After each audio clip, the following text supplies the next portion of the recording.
एका 40 ते 50 फूट खोल विहिरीत पडलेल्या बिबट्याला बुलढाणा वन विभागाच्या रेस्क्यू पथकाने अथक परिश्रम करून पिंजऱ्याच्या सहाय्याने अखेर सुखरूप बाहेर काढून जीवदान दिले। या बिबट्याला वरिष्ठांच्या आदेशाने ज्ञानगंगा अभयारण्यात सोडण्यात आल्याची माहिती वन विभागाने 26 फेब्रुवारीला दुपारी 12 वाजता दिली आहे।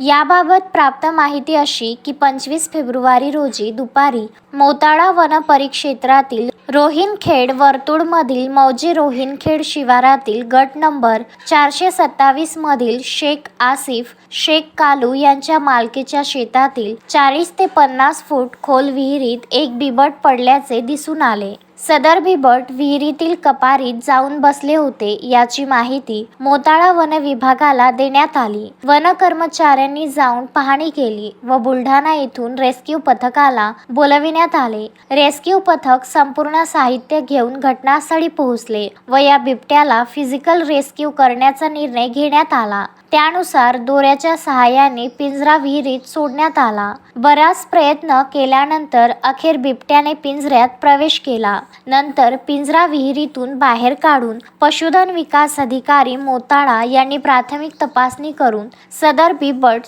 सुदृढ असल्याचे सांगितले।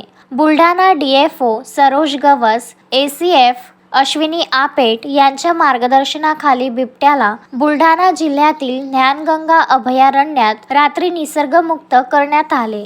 सदर कार्यवाही मोताळा वन परिक्षेत्र अधिकारी KD Padol, Santosh Jadhav, Raj Sirsat, rescue team shooter Sandeep Madavi, Amol Chavan, Pawan Wagh, Pawan Mule, Akshay Borse यांनी पार पाडली। मोहम्मद फारूक, विदर्भ न्यूज, खामगाव।